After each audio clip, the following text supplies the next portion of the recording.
July 21st, 1944. Dawn breaks over the Pacific island of Guam. 23,000 Japanese soldiers control every ridge, every cave, every inch of jungle on this godforsaken piece of volcanic rock. Approaching the beaches through the pre-dawn darkness are 70,000 American Marines, the largest amphibious assault in the Pacific theater to date. Among them, largely unnoticed in the chaos of landing craft and naval bombardment, are 64-legged soldiers that will change warfare forever.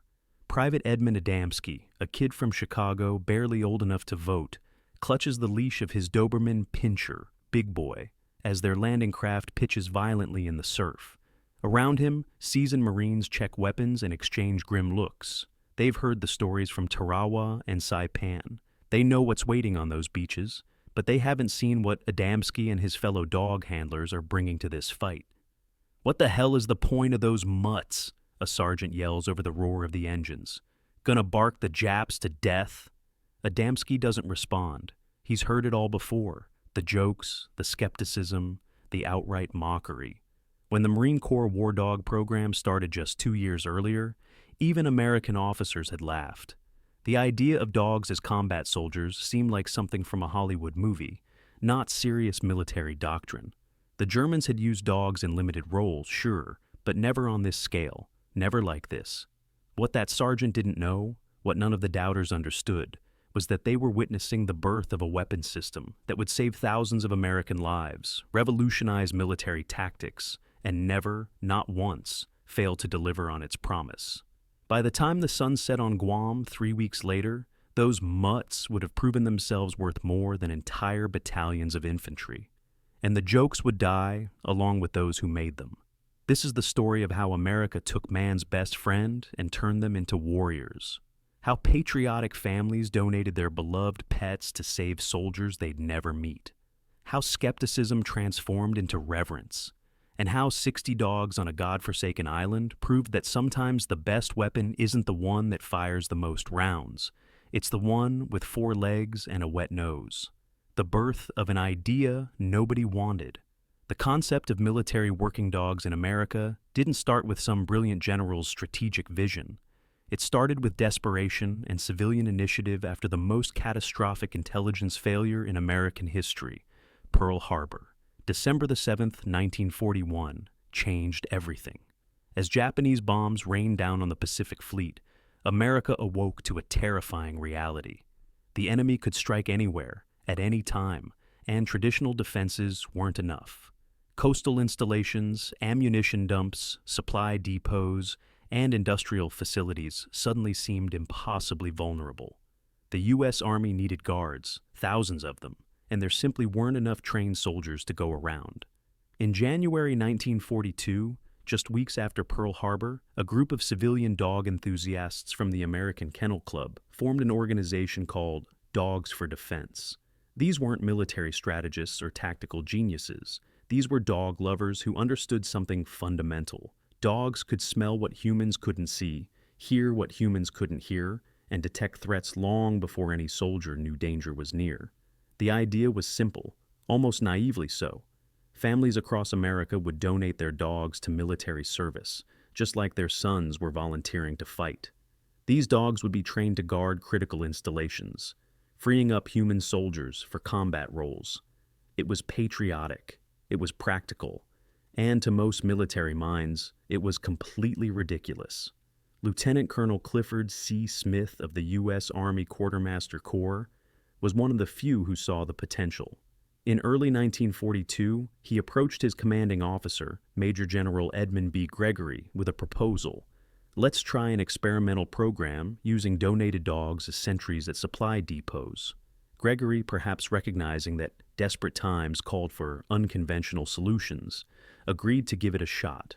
On March 13, 1942, Secretary of War Robert P. Patterson signed the official authorization, creating what would become known as the K-9 Corps, though that name was never officially sanctioned. The K-9 Corps had been born, and America's dog owners responded with overwhelming enthusiasm. Within months, thousands of dogs were being donated from all 48 states. Families said goodbye to beloved pets, hoping they'd return as heroes.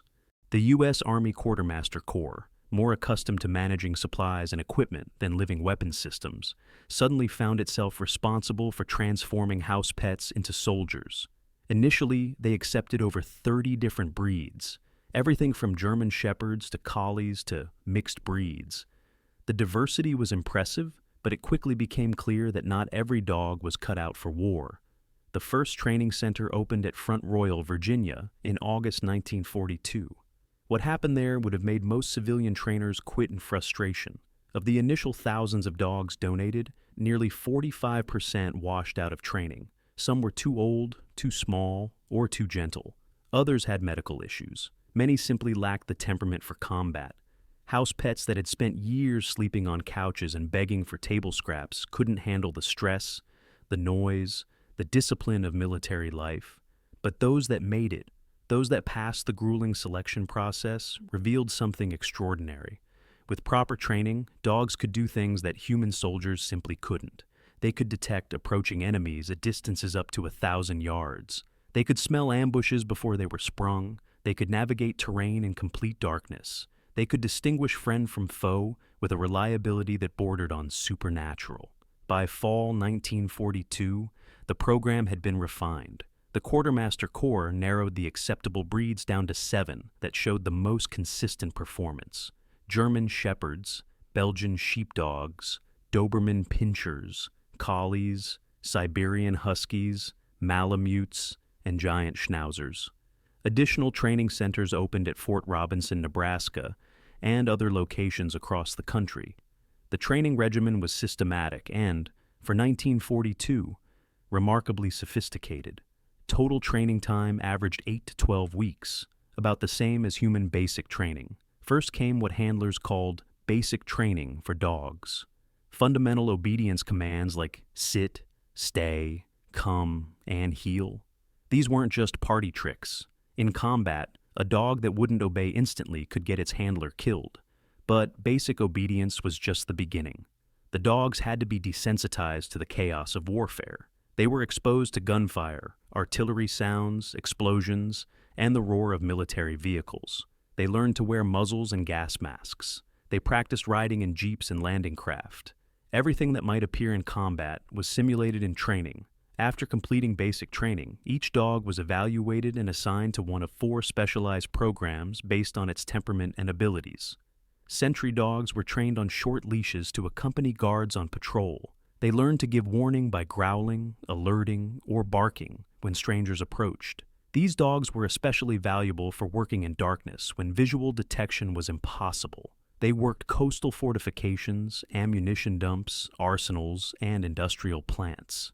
By early 1944, over 9,000 trained sentry dogs were deployed across hundreds of military installations, including 3,000 issued to the Coast Guard for beach patrols guarding against enemy submarine activity. Scout or patrol dogs represented the elite tier. These animals possessed superior intelligence and a naturally quiet disposition. Unlike sentry dogs that alerted by barking, scout dogs worked in complete silence. They walked point on combat patrols, often well ahead of the infantry. Their job was to detect snipers, ambushes, and enemy forces without giving away the patrol's position. These dogs would become the most valuable weapons in the Pacific Theater. Messenger dogs were trained to carry communications between 2 handlers under combat conditions. When radio communications failed, or were too dangerous to use, messenger dogs could navigate battlefield chaos to deliver critical information. They were taught to ignore distractions, avoid enemy soldiers, and complete their mission regardless of danger. Mine detection dogs underwent the most stressful training. Using buried electric wires that delivered mild shocks, trainers taught dogs that danger lurked underground. Once the dogs understood the concept, dummy mines were planted, and the animals learned to signal their presence. While effective in training, mine detection proved psychologically devastating for the dogs. The constant stress meant they could only work 20 to 30 minutes at a time before becoming unreliable. This specialization would eventually be phased out, though the concept would be refined in future conflicts. The Quartermaster Corps also trained the handlers, most of them quartermaster soldiers themselves. Technical Manual TM10-396, published in July 1943, codified the doctrine for training and deployment. These handlers learned that success wasn't about dominating the dog through force. It was about building trust, reading the animal's signals, and working as a true partnership. By early 1943, the program was producing combat-ready war dogs at an impressive rate. But production and training meant nothing without proof of effectiveness. The dogs needed to prove themselves under fire, and most military commanders remained deeply skeptical. "It's a waste of resources," one Army colonel reportedly told his staff. "When those dogs hear their first artillery barrage, they'll run home with their tails between their legs." That colonel would be proven spectacularly wrong. The European theater, dogs proved their worth. While the war dog program was initially conceived for homeland defense, military planners quickly realized the dog's potential for offensive operations. In March 1944, the War Department authorized creation of Quartermaster war dog platoons with special tables of organization and equipment. 15 platoons were activated during World War II, 7 for Europe, 8 for the Pacific. The European theater dogs faced a different kind of warfare than their Pacific counterparts. In France, Belgium, and Germany, combat was fluid and mobile. Villages, cities, and open farmland created a patchwork battlefield where traditional infantry tactics still largely applied. The dogs served primarily in sentry roles, guarding supply lines, prisoner of war camps, and rear area installations. But even in Europe, the dogs proved their value in unexpected ways. One of the most famous American war dogs never deployed overseas, but became a legend nonetheless. Chips, a German Shepherd Collie Husky mix donated by the Wren family of Pleasantville, New York, served with the 3rd Infantry Division in North Africa, Sicily, and Italy. Trained as a sentry dog, Chips demonstrated that even stateside training couldn't predict how an animal would react under combat stress. On July 10, 1943, during the invasion of Sicily, Chips and his handler, Private John Rowell, hit the beach with the first assault waves. As dawn broke and the platoon advanced inland, a concealed machine gun nest opened fire from what appeared to be an abandoned peasant hut. The Americans hit the ground, pinned down by accurate enemy fire. Chips broke free from Rowell's grip and charged the machine gun position. Inside the hut, Italian soldiers heard snarling, barking, and then humans screaming. A pistol fired multiple times. Then silence. Moments later, 4 Italian soldiers emerged from the hut with their hands raised in surrender. Chips followed, his neck bleeding from a gunshot wound, but otherwise ready to continue the fight. "I saw one Italian soldier come out with Chips at his throat," Private Rowell reported. 3 others followed, holding their hands above their heads. Chips had single-handedly forced an enemy crew to surrender, saving his platoon from certain casualties. That same night, he helped capture 10 more Italian soldiers. For his actions, Chips was recommended for the Distinguished Service Cross, Silver Star, and Purple Heart, all later revoked because Army regulations prohibited awarding military decorations to animals. The policy might have denied him medals, but it couldn't diminish what he'd accomplished. Stories like Chips began circulating through the ranks. Skepticism started giving way to cautious interest. But it was in the Pacific theater where dogs would truly revolutionize combat operations. The Pacific, where dogs became indispensable. The Pacific theater was dog country in ways Europe could never be. Dense jungle, oppressive heat, limited visibility, and an enemy who excelled at camouflage and surprise tactics created the perfect environment for canine superiority. The Japanese were masters of the ambush, experts at concealment, and fanatical in their determination to inflict maximum casualties on American forces. Against this backdrop, the limitations of human senses became painfully apparent. Soldiers couldn't see more than a few yards into the jungle. The constant noise of insects, wind, and artillery made hearing unreliable. Every patrol was a gamble. Would the next step trigger an ambush? Was that cave occupied? Were there Japanese soldiers waiting in that seemingly abandoned bunker? Dogs answered all these questions. The 1st, 2nd, and 3rd Marine War Dog platoons deployed to the Pacific in 1943 and early 1944. Each platoon consisted of roughly 40 dogs and their handlers. The Marines, known for their practical approach to warfare, had initially been just as skeptical as everyone else. That skepticism lasted approximately 1 combat patrol. The Battle of Bougainville in late 1943 saw the first large-scale use of Marine war dogs in combat. Scout dogs walked point with patrols, working silently in the oppressive jungle heat. Within days, their effectiveness became undeniable. Dogs detected enemy positions long before Marine scouts could spot them. They alerted to ambushes in time for patrols to respond. They found hidden snipers, concealed bunkers, and camouflaged defensive positions. Most importantly, not a single Marine patrol led by a scout dog was successfully ambushed. Not one. Let that sink in. In an environment where ambushes were the norm, where visibility was measured in yards, not miles, where Japanese tactics relied on surprise, American patrols with dogs were never caught off guard. This wasn't luck. This wasn't coincidence. This was a fundamental shift in combat effectiveness. By mid-1944, every Marine division in the Pacific had been assigned a war dog platoon. The dogs had proven themselves absolutely indispensable. Guam, the ultimate validation. The Battle of Guam began on July 21, 1944, and would become the defining moment for American war dogs. The island had been in American territory since 1898, captured by Japan shortly after Pearl Harbor. Now, after 2.5 years of Japanese occupation, America was coming to take it back. The 3rd Marine Division and 1st Provisional Marine Brigade, 70,000 Americans total, prepared to assault beaches defended by 23,000 Japanese soldiers who had spent months fortifying every possible defensive position. This wouldn't be a quick fight. Intelligence estimates suggested 3 weeks of brutal combat at minimum. Accompanying the invasion force were 60 war dogs and 90 handlers from the 2nd and 3rd Marine war dog platoons. Most were Doberman pinschers, though German shepherds and other breeds were also represented. These dogs had trained for months, specifically for jungle warfare. They were ready. Their handlers were ready. But nobody knew if they were ready for this. The initial landing went as well as amphibious assaults ever went, which is to say it was controlled chaos with casualties in the hundreds within the first hours.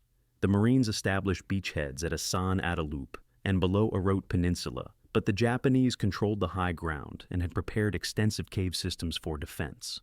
As Marines pushed inland, the dogs went to work.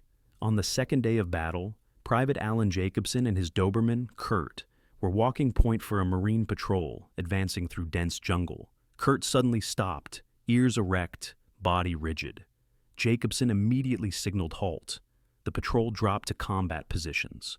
Moments later, Japanese mortars opened fire from concealed positions. Kurt had detected a massive Japanese force, later estimated at over 250 soldiers, preparing to spring an ambush. His alert gave the Marines critical seconds to react, call for artillery support, and prevent a massacre. In the ensuing firefight, Japanese soldiers targeted Kurt specifically. They understood what the dog represented: the loss of their primary tactical advantage. A grenade landed near Kurt and Jacobson. The explosion clipped several of Kurt's vertebrae, exposing his spine and spinal cord. Jacobson himself was wounded. Medics reached them under fire. Jacobson refused treatment until Kurt had been evacuated. The tough Doberman survived long enough to receive medical attention, but died that night from his wounds. Kurt became the first war dog killed in action on Guam. His warning had saved 250 Marines. He would not be the last dog to make the ultimate sacrifice on that bloody island. Over the next 21 days, the war dogs of Guam performed with extraordinary consistency. They led over 500 combat patrols. They explored the island's extensive cave system, detecting hidden enemy positions that would have cost countless American lives to discover. They detected landmines and booby traps. They warned of ambushes. They searched pillboxes before Marines entered. They guarded sleeping Marines through terrifying nights when Japanese infiltrators attempted to slip through American lines. Private John V. Rich's dog, Fritz, detected the precise moment when Japanese forces were preparing to launch a massive bonsai attack, a suicidal all-hands charge designed to overwhelm American positions through sheer fanaticism. Fritz's alert gave Marines critical minutes to prepare defensive positions and call for artillery support. When the Japanese attacked, They ran into prepared machine gun positions and prearranged artillery fire zones. What could have been a catastrophic penetration of American lines became a slaughter of Japanese forces.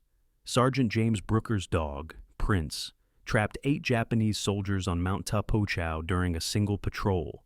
Kenneth Malone's Doberman, Mitzi von Zeleny, sniffed out 36 enemy soldiers over multiple patrols, 9 on Guam alone, adding to the 27 she'd detected during previous operations. The statistics spoke for themselves. In 21 days of combat on Guam, war dogs led over 500 patrols. Not a single patrol led by a scout dog was successfully ambushed. Dogs detected enemy positions at ranges up to 1,000 yards. Hundreds of Marine lives were saved through early warning of ambushes, concealed positions, and infiltration attempts. But the cost was brutal. Of the 60 war dogs that landed on Guam, 25 were killed in action and 20 more were wounded. The casualty rate among the dogs exceeded 40%, higher than most Marine rifle companies. The dogs were originally buried with full military honors along the Asan River, the initial landing point of the invasion. White headstones marked their graves, standing among the human casualties. These weren't mascots. These weren't pets.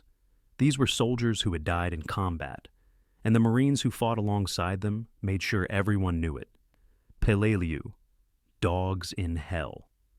After Guam, the 4th Marine War Dog Platoon deployed to Peleliu in September 1944, one of the most brutal battles in Marine Corps history. Peleliu was supposed to take 3 days. It took 2 months. The island's terrain was unlike anything seen before. Coral ridges honeycombed with caves, oppressive heat, and Japanese defenders who had perfected the art of defensive warfare. Every advance cost American lives. Every ridge, every cave, every yard of ground was contested. The 4th Dog Platoon arrived with combat experience from previous operations. Private First Class Tom Price and his Doberman, Chips, went ashore in a hail of small arms fire. Chips worked silently, his trademark growl reserved only for confirmed enemy contact. On the 2nd day, Chips detected 2 successive ambushes before Marines walked into the kill zones. Without the dog's warning, both patrols would have been devastated. Corporal Harold N. Flagg and his Doberman, Boy, were walking point when Boy alerted to Japanese soldiers concealed ahead. The ambush hadn't been triggered yet. The Japanese were waiting for more Marines to enter the kill zone. Flagg's patrol assaulted the position immediately, killing the enemy before they could spring their trap. Day after day, the dogs found what human senses couldn't detect. Snipers hidden in banyan trees, pillboxes concealed by vegetation. Japanese soldiers hiding in holes barely large enough for one person. The dogs' noses were electronic detection systems before electronics could do the job. But Peleliu also demonstrated the psychological impact on the handlers. These men watched their dogs work under fire, knowing that every alert, every warning, might save their platoon, but could cost the dog its life. The bond between handler and dog became legendary. Marines would volunteer to dig extra foxholes just to keep handlers and their dogs nearby, because everyone knew where the dogs were, safety increased exponentially. Iwo Jima. When even dogs couldn't turn the tide. February 19th, 1945. The invasion of Iwo Jima represented the pinnacle of Marine amphibious assault capability and one of the bloodiest battles in American military history. 8 square miles of volcanic ash and rock, defended by 23,000 Japanese soldiers who had spent months fortifying an underground fortress system that would make Peleliu look easy. The 5th and 6th Marine War Dog platoons deployed to Iwo Jima, knowing this would be different. The Japanese had learned from previous battles. They'd studied American tactics. They knew about the dogs. On Iwo Jima, there was no jungle for concealment, no long sight distances for early warning. Just close-quarters hell where Japanese defenders emerged from spider holes, caves, and bunkers at point-blank range. Everything was close. Everyone was exposed. The war was measured in yards and minutes. Under these conditions, even the dogs couldn't prevent the slaughter.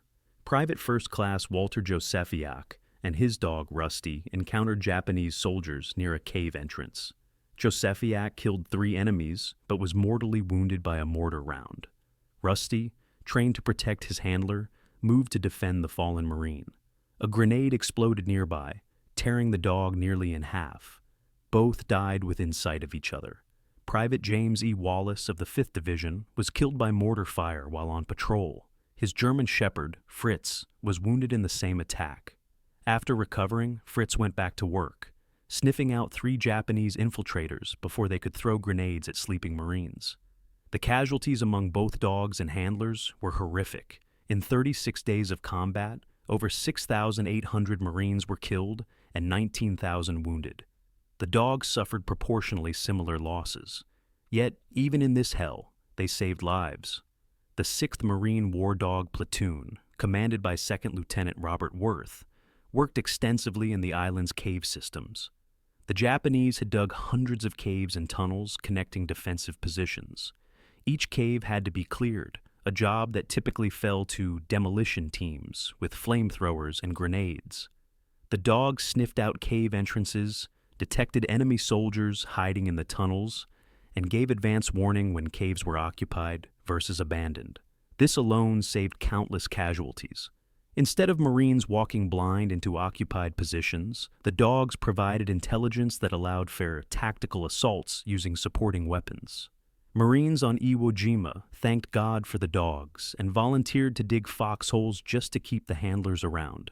Even when the dogs couldn't prevent casualties, their presence provided a measurable increase in survival rates. In an environment where nobody expected to survive, that meant everything.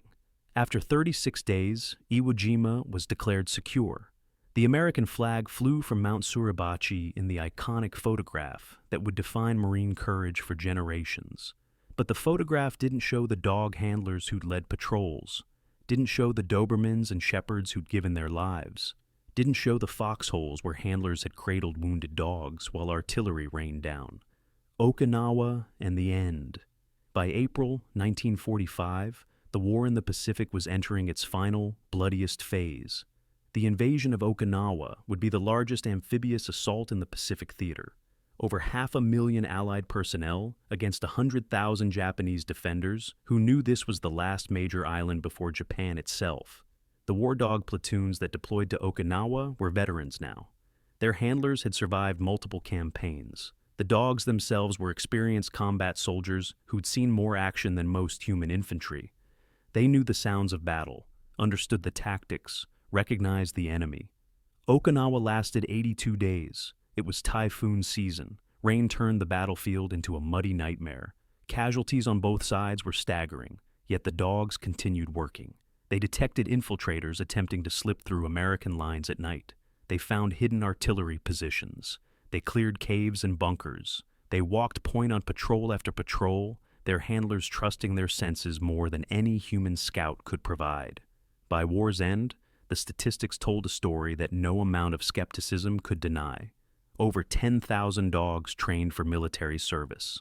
Over 9,000 deployed to military installations worldwide. 15 War Dog platoons activated, 7 in Europe, 8 in the Pacific.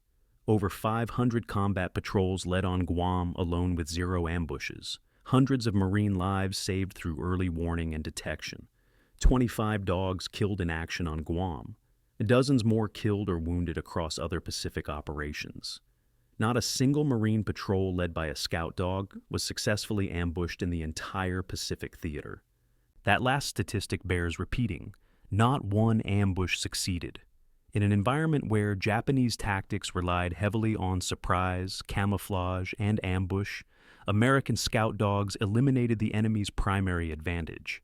They didn't just save lives, they fundamentally altered the tactical equation, the return home and legacy.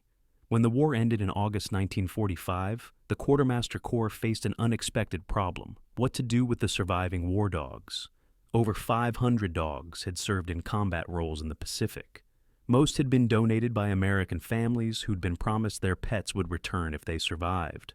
The military hadn't anticipated how much retraining would be necessary.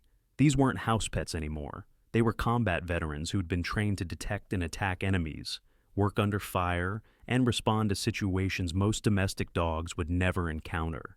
Could they be safely returned to civilian life?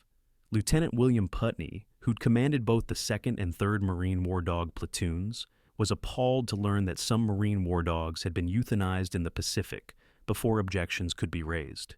He fought to create a demilitarization program that would retrain the dogs for civilian life. The program succeeded beyond expectations. Dogs underwent weeks of retraining to undo their military conditioning. They relearned how to be pets, how to trust strangers, how to ignore potential threats, how to live without constant vigilance. Handler after handler reported the same phenomenon. The dogs remembered their pre-war lives. They reconnected with their original families. They adapted. Of the 549 dogs that returned from the Pacific Theater, only 4 could not be successfully returned to civilian life. That 99% success rate spoke volumes about both the quality of the retraining program and the fundamental nature of the dogs themselves.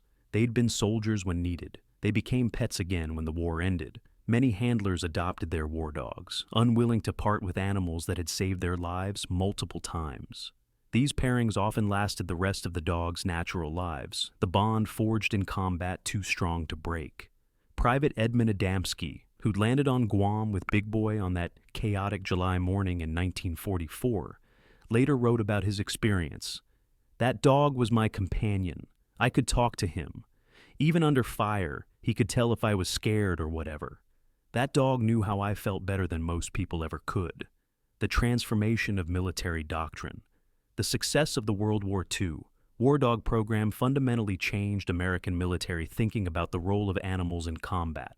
After the war, responsibility for military working dogs transferred from the Quartermaster Corps to the Military Police Corps in 1951, reflecting the evolution from experimental program to established military capability.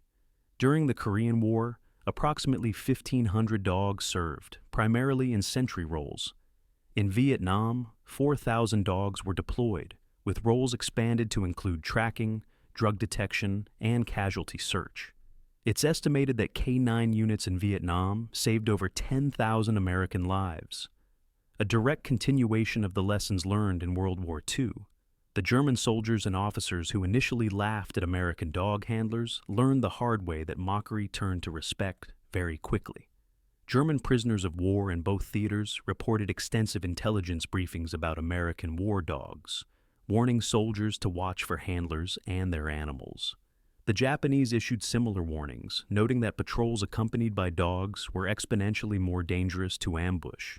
What started as a civilian initiative born from desperation became one of the most effective force multipliers in modern warfare. The dogs didn't just save lives, they provided psychological comfort to soldiers in the worst conditions imaginable. They offered unconditional loyalty when everything else seemed uncertain. They represented home, normalcy, and companionship in an environment of death and chaos. The cost in 4 legs.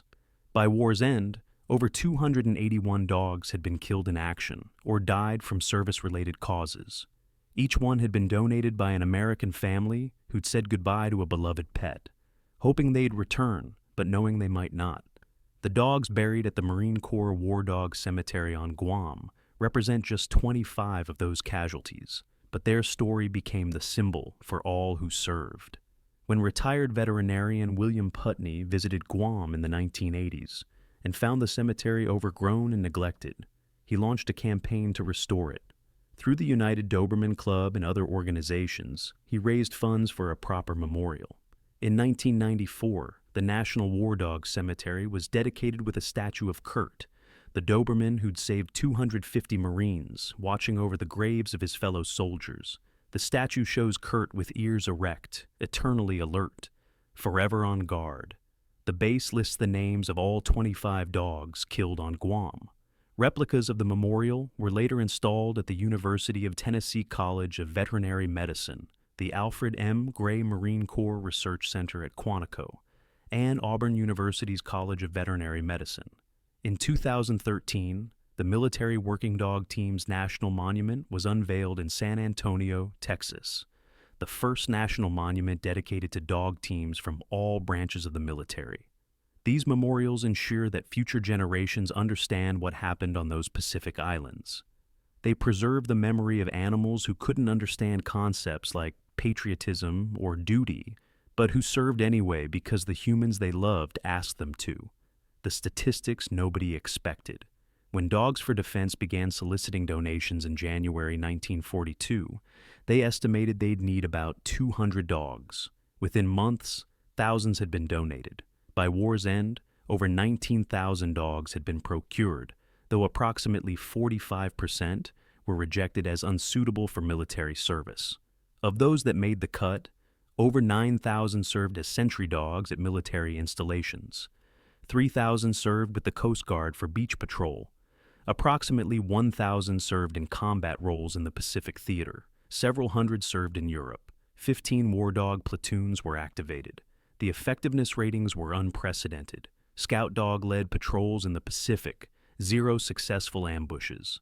Lives saved on Guam alone, estimated at several hundred based on ambush prevention. Early warning distance, up to 1,000 yards in optimal conditions. Casualty rate among combat dogs, approximately 40% in intensive operations.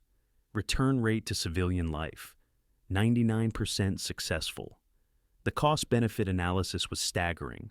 Training a war dog cost roughly the same as training an infantry soldier, but required only 8 to 12 weeks versus months of human training. The operational lifespan in combat zones was limited by physical endurance and psychological stress, but the tactical advantage provided was incalculable. What the Germans never understood. German and Japanese military intelligence analyzed American war dog programs extensively after initial combat encounters. Their reports, captured after the war, reveal a fascinating mix of respect, confusion, and tactical miscalculation. The Germans had used dogs in limited roles, messenger duty, sentry work at prisoner of war camps, and mine detection.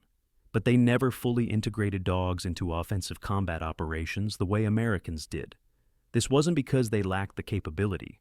It was because they fundamentally misunderstood the tactical application. German doctrine viewed dogs as auxiliary forces, useful for rear area security, but not appropriate for frontline combat. The idea of dogs walking point on patrol, leading Marines into hostile territory, seemed wasteful. Why risk a valuable trained asset when human scouts could do the job? This thinking revealed the critical difference between German and American approaches. Germans saw dogs as tools. Americans saw them as weapons systems that augmented human capabilities in ways no tool could match. A captured German intelligence report from 1944, analyzing American war dog operations in Italy, concluded, "The Americans employ combat dogs with unexpected effectiveness. Standard ambush tactics prove unreliable against patrols accompanied by these animals. Recommend avoiding engagements when dogs are present." That last sentence is remarkable. German doctrine actually recommended avoiding combat when American war dogs were detected. The psychological impact had become as important as the tactical advantage. Japanese forces in the Pacific similarly adapted their tactics after encountering Marine war dogs. After Guam, Japanese defenders specifically targeted dog handlers and their animals during engagements. They understood that eliminating the dog eliminated much of the patrol's early warning capability. But targeting the dogs came with its own costs. The handlers were trained combatants who protected their animals fiercely. Marines on patrol learned to position themselves to defend the dog and handler, recognizing their value. Attacking the dog often meant facing the concentrated fire of an entire patrol, a losing proposition for infiltrators operating in small numbers. The handler experience. The young men who volunteered or were assigned as dog handlers entered a world few could have imagined. Most came from the Quartermaster Corps, selected for their patience, reliability, and ability to follow detailed instructions. They underwent weeks of specialized training learning, not just how to handle dogs, but how to read their signals, maintain their health in combat conditions, and work as an integrated team. Corporal Harold Flagg, handler of the Doberman boy on Peleliu, described the experience decades later. "That dog saved my life more times than I can count. He'd tense up maybe 30 seconds before I heard anything, a minute before I saw anything. In the jungle, 30 seconds was the difference between setting up an ambush and walking into one. I trusted that dog more than I trusted my own senses because his senses were better." The psychological bond between handler and dog became legendary among the Marines. Unlike human partnerships that developed through shared combat experience, the handler-dog relationship was immediate and unconditional. Dogs didn't question orders. They didn't complain about conditions. They didn't suffer from combat fatigue in the way humans did. They simply worked day after day, patrol after patrol, until they either completed their mission or died trying. Handlers quickly learned to read their dog's signals with extraordinary precision. A slight ear twitch might indicate distant movement. A change in breathing pattern could signal underground enemy positions. Japanese soldiers hiding in caves created subtle air currents that dogs detected. The way a dog's tail held position revealed confidence levels and threat assessment. This communication happened largely in silence. Scout dogs were trained never to bark on patrol. Everything was conveyed through body language, and handlers became expert interpreters. Lives depended on correctly reading what the dog was telling you. The breeds that won the war. While 7 breeds were officially approved for military service, 3 dominated the combat roles: German Shepherds, Doberman Pinschers, and occasionally Belgian Sheepdogs. The German Shepherd brought intelligence, versatility, and a strong work ethic. These dogs had been bred for generations to work alongside humans, herding sheep and protecting property. That instinct translated perfectly to military work. German Shepherds could adapt to multiple roles: sentry, scout, messenger, and they possessed remarkable endurance. In the Pacific's brutal heat and humidity, German Shepherds continued working when other breeds struggled. But it was the Doberman Pinscher that became the iconic war dog of the Pacific theater. Dobermans had been developed in Germany in the late 1800s, specifically as guard dogs and personal protection animals. They combined speed, intelligence, fearlessness, and an intense loyalty to their handlers. In the dense Pacific jungles, these qualities proved invaluable. The Doberman's sleek coat shed water quickly, critical in tropical environments where rain could appear without warning. Their lean build allowed them to move quietly through dense vegetation. Their natural protective instincts made them absolutely fearless in combat situations. And their intelligence meant they learned quickly and remembered their training even under extreme stress. Private First Class John Mayo, handler of a Doberman named Caesar on Bougainville, described his dog's work ethic. "That dog never quit. We'd be on patrol for 6 to 7 hours in heat that would make grown men collapse. Caesar would be panting, obviously tired, but his focus never wavered. He was scanning, always scanning. Every sound, every smell, every movement registered. I've never seen that kind of dedication in my life." The Marine Corps officially adopted the Doberman Pinscher as its war dog breed of choice, and the United Doberman Club became instrumental in soliciting donations of dogs for military service. Families across America who owned Dobermans faced a difficult choice: keep their beloved pets safe at home, or donate them to potentially save Marine lives overseas. Thousands chose to donate. Many would never see their dogs again. The donation process and civilian sacrifice. The Dogs for Defense organization established regional offices across all 48 states to facilitate dog donations. The process was straightforward but emotionally devastating for many families.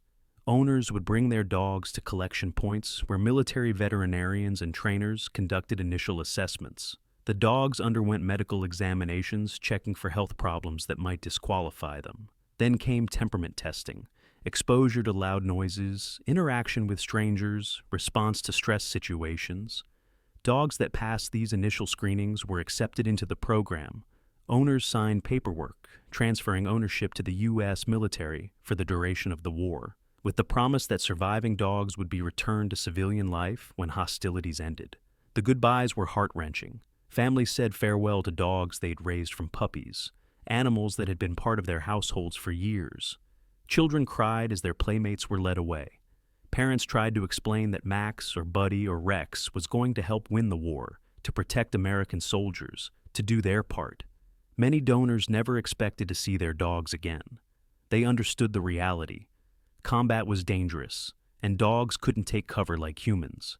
The casualty rates would be high, but they donated anyway because it was the right thing to do. The Wren family of Pleasantville, New York, donated their German Shepherd mixed Chips in 1942. When Chips returned home after the war, Bearing scars from his service in North Africa, Sicily, and Italy, the reunion made national news. But for every chips that came home, many others didn't. The families who donated dogs to the war effort made a genuine sacrifice, and many paid the ultimate price: the training evolution. From pets to warriors. The transformation from house pet to combat soldier took place at training centers that evolved rapidly as the program expanded. Front Royal, Virginia, served as the primary reception and training center initially. But as demand grew, additional facilities opened at Fort Robinson, Nebraska, Cat Island, Mississippi, Camp Rimini, Montana, and San Carlos, California. Each center developed specialized training programs based on climate and terrain. Fort Robinson, with its rolling hills and varied landscape, excelled at training sentry and patrol dogs for diverse environments. Cat Island, with its dense vegetation and humid climate, became the primary training ground for dogs destined for the Pacific Theater. The heat, humidity, and thick undergrowth mimicked combat conditions these dogs would face. The training methodology borrowed heavily from civilian dog training techniques, but adapted them for military requirements. Positive reinforcement played a major role. Dogs that successfully completed tasks received rewards in the form of food, praise, or play. But the training also incorporated stress inoculation, deliberately exposing dogs to frightening situations until they became accustomed to them. Artillery simulation became a key component. Dogs were fed during controlled explosions, teaching them to associate loud noises with positive experiences rather than danger. Trainers fired weapons near the dogs during routine activities. Aircraft flew low overhead during training sessions. Everything that might appear in combat was replicated as closely as possible. For scout dog training specifically, the program developed sophisticated techniques that wouldn't look out of place in modern military working dog programs. Dogs learned to work off-leash at distances up to 50 yards from their handlers, maintaining silent communication through subtle signals. They practiced detecting concealed enemy trainers positioned in realistic ambush positions. The training included scenario-based exercises where dogs had to navigate realistic combat situations. Enemy personnel would be hidden in vegetation, trenches, or structures. The dogs had to detect them without giving away their own position or that of their handler. Success meant the enemy was discovered before they could spring an ambush. Failure meant going back to remedial training. One particularly challenging exercise involved teaching dogs to distinguish between friendly and enemy personnel. American soldiers wore different clothing, used different equipment, and moved differently than Japanese soldiers. Dogs had to learn these distinctions because falsely alerting on friendly forces could get people killed. The solution involved using prisoners of war and Japanese Americans who had volunteered for military service to act as enemy during training scenarios. These individuals wore authentic Japanese uniforms captured in combat and adopted movement patterns and tactics used by Japanese forces. Dogs learned to recognize these specific signatures. The success rate was remarkable. Dogs that completed this specialized training could distinguish between an American patrol and a Japanese patrol at distances exceeding 500 yards, based entirely on scent, sound, and movement patterns. This capability would prove life-saving in the Pacific, where friendly fire incidents were an ever-present danger. The reality of combat stress on dogs. While dogs proved remarkably resilient under combat conditions, they weren't immune to psychological trauma. Combat stress, what would later be called PTSD in humans, affected war dogs just as it affected their handlers. Veterinarians and handlers reported behavioral changes in dogs after extended combat exposure. Some became hypervigilant, unable to relax even in safe rear areas. Others developed startle responses to sounds that previously hadn't bothered them. A few became aggressive toward people they had previously tolerated. The most severe cases involved dogs that simply shut down psychologically. After weeks of continuous combat operations, some dogs stopped alerting, stopped working, stopped responding to commands. They weren't physically injured, but something inside them had broken. The military's response was surprisingly progressive for 1944. Dogs showing signs of combat stress were rotated to rear areas for rest and recovery.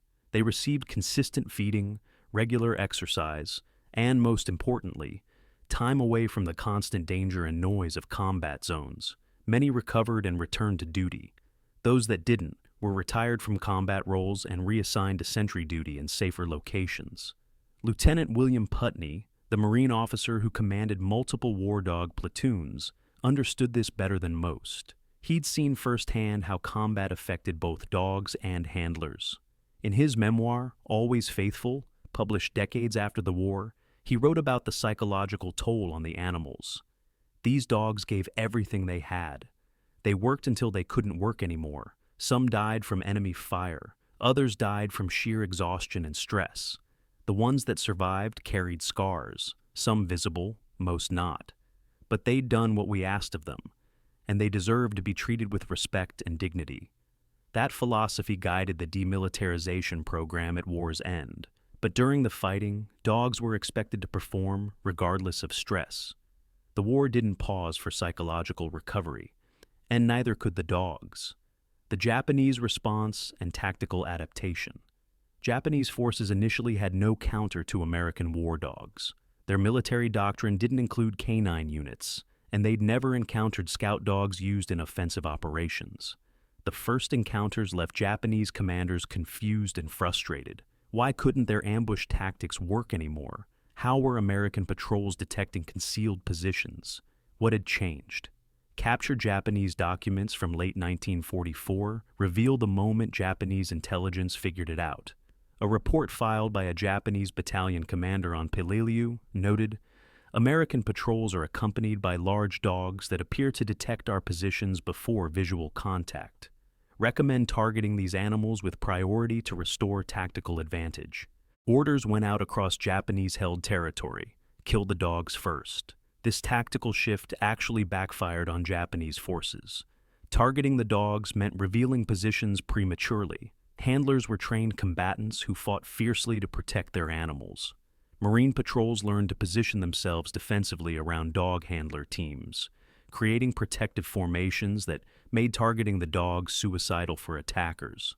Japanese snipers who took shots at war dogs often exposed their positions and were immediately overwhelmed by return fire. Small unit infiltrators who attempted to kill dogs at night found themselves facing entire patrols that had been alerted by the very dogs they were trying to eliminate. Some Japanese units tried using dogs of their own, captured from local populations or acquired through other means. These efforts failed spectacularly. Dogs required months of specialized training to work effectively in military roles. Simply putting a dog on a leash and taking it on patrol accomplished nothing. The Japanese lacked the institutional knowledge, training infrastructure, and most critically, the time to develop an effective war dog program. By 1945, Japanese tactical manuals included specific warnings about American war dogs, advising soldiers to avoid engagement when dogs were detected. This represented a complete reversal from earlier doctrine that had emphasized aggressive ambush tactics. The presence of dogs had fundamentally altered Japanese tactical calculations, the medical care that saved canine lives. Combat veterinary medicine evolved rapidly during World War II, largely driven by the need to keep valuable war dogs operational. These animals represented months of training, specialized skills, and proven combat effectiveness. Losing a dog to preventable medical issues or treatable injuries was unacceptable. Each war dog platoon included or had ready access to trained veterinarians who understood both standard veterinary medicine and combat trauma treatment. These veterinarians performed battlefield surgery, treated gunshot wounds, managed infections in tropical conditions, and dealt with injuries no civilian vet would ever encounter. Gunshot wounds in dogs presented unique challenges. Unlike humans who could communicate their symptoms, dogs couldn't explain where it hurt or how severe the pain was. Veterinarians had to rely on physical examination, behavior observation, and educated guesswork to diagnose internal injuries. Tropical diseases posed constant threats: parasites, fungal infections, skin conditions caused by constant moisture. All threatened to sideline valuable combat dogs. Preventive medicine became as important as trauma treatment. Dogs received regular parasite medication, their paws were inspected daily for cuts and infections, and their coats were maintained to prevent skin issues. The most remarkable medical achievement was the survival rate. Of dogs that received prompt medical attention after combat wounds, over 70% survived and many returned to duty. This success rate exceeded human casualty survival rates in some battles and demonstrated the quality of veterinary care provided. Dog handlers received basic first aid training for their animals, learning to apply pressure bandages, recognize symptoms of shock, and provide immediate trauma care until veterinary support arrived. Many handlers credited this training with saving their dogs' lives on multiple occasions. The unbreakable bond, handler and dog stories. Beyond the statistics and tactical analyses, the War Dog program created countless personal stories of loyalty, sacrifice, and bonds that transcended the normal relationship between humans and animals. Private First Class Rufus Mayo and his German Shepherd, Pal, served together through multiple campaigns in the Pacific. On Okinawa, during a nighttime patrol, Paul detected Japanese infiltrators attempting to reach American artillery positions. The dog's alert came just in time for Mayo to raise the alarm, but in the ensuing firefight, Pal was wounded by grenade shrapnel. Mayo refused to continue the patrol without his dog. He carried the 60-pound animal over a mile back to aid station, through terrain still contested by Japanese forces, while other Marines provided covering fire. When medical personnel told Mayo they needed to focus on human casualties first, Mayo pulled his sidearm and told them to save his dog or shoot him because he wasn't leaving without Pal. The veterinarian treated Pal. The dog survived and returned to duty 2 weeks later. Mayo faced no disciplinary action for his behavior because his commanding officer understood that dog had saved dozens of lives. Mayo's loyalty to Pal was simply returning the favor. Corporal Robert Lansley and his Doberman, Duke, served on Guam during the desperate fighting in late July 1944. Duke had alerted Lansley's patrol to 3 separate ambushes over 5 days, saving the entire unit multiple times. On their 6th patrol, Duke detected concealed Japanese soldiers and alerted his trained, but this time, the enemy was too close. The firefight erupted at less than 20 yards. Duke stayed with Lansley, not attacking, but positioning himself between his handler and the enemy. When a Japanese soldier charged Lansley's position, Duke intercepted, taking a bayonet thrust intended for the Marine. The wound was fatal, but Duke's sacrifice gave Lansley the seconds he needed to bring his weapon to bear. Lansley killed the enemy soldier, then cradled Duke as the dog died. Other Marines later reported that Lansley didn't speak for 3 days after Duke's death. He requested and received permission to bury Duke personally, near the position where the dog had saved his life. Lansley placed Duke's service tags in his own pocket and carried them for the rest of his life. These weren't isolated incidents. Across every Pacific battlefield where war dogs served, similar stories played out. Dogs saving handlers, handlers risking everything to save dogs. Bonds formed in combat that lasted lifetimes.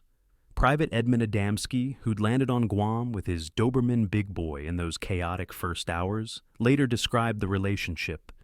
"That dog knew me better than my own mother did. He knew when I was scared, when I was tired, when I was hurting. And I knew him the same way. We didn't need to talk. We just understood each other. People who weren't there, who didn't experience it, they can't understand what that bond was like. That dog was my brother. He was my best friend. He was my guardian angel. And I would have died for him just like he would have died for me." The legacy that lives on. When the last war dogs came home in late 1945 and early 1946, the program officially wound down. But its impact would echo through every subsequent American conflict. The Korean War saw approximately 1,500 military dogs deployed, primarily in sentry roles.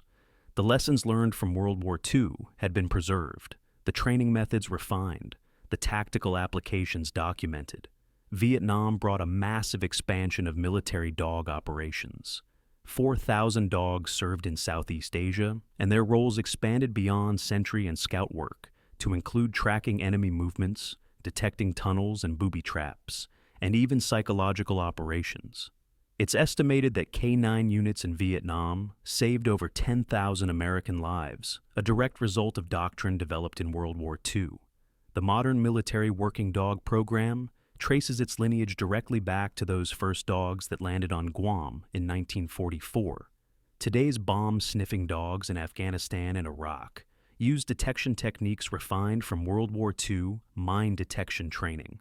Modern patrol dogs employ tactics developed in Pacific jungles. The handler-dog bond that proved so critical in World War II remains the foundation of every military working dog team. The specialized breeds have changed somewhat.